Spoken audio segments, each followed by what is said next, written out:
So Rami, space weather, solar flares, coronal mass ejections, I hear that these are all bad things.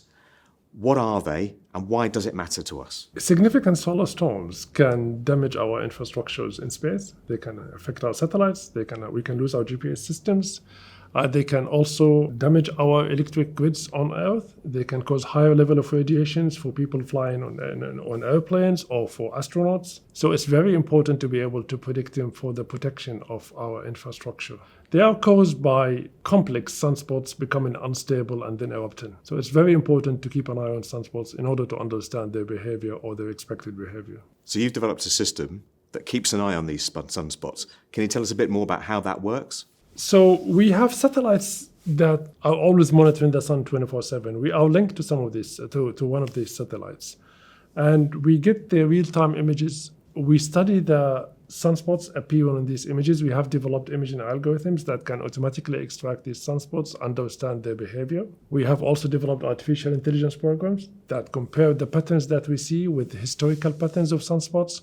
We understand the solar cycle, where are we with respect to the solar cycle, and we generate the predictions for what we expect these sunspots are going to do next. Are they going to erupt? Are they likely to generate significant solar storms? And how significant they're going to be. So who uses this information? You've developed this system, you've got predictive models.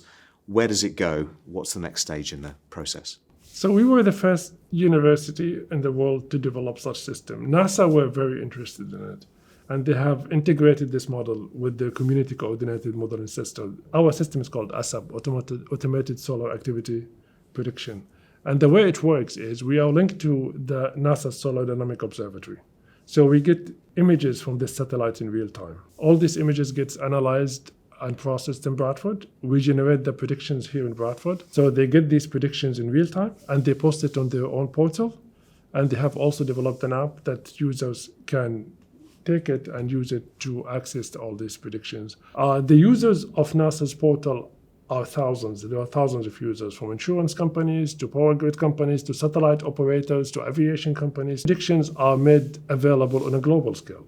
NASA currently extended the use of the system for the control of their own robotic missions, and they have also using it to understand the radiation environment surrounding the Chandra's X-ray Observatory in space. So now we've got a system, this ASAP system, that helps us predict that solar activity and keeps us that little bit safer. So what's next for the research and what's next for the use of those predictive models?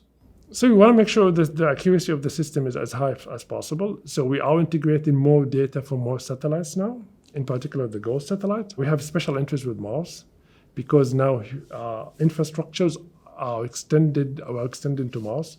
We have rovers on Mars. We have missions like the HOPE mission on Mars. We have the technology to get people to Mars. We have to make sure that we have the technology to protect people. Mars is unfortunate that it does not have its own electromagnetic field like Earth. So the protection from radiation and from space weather effects is extremely important now.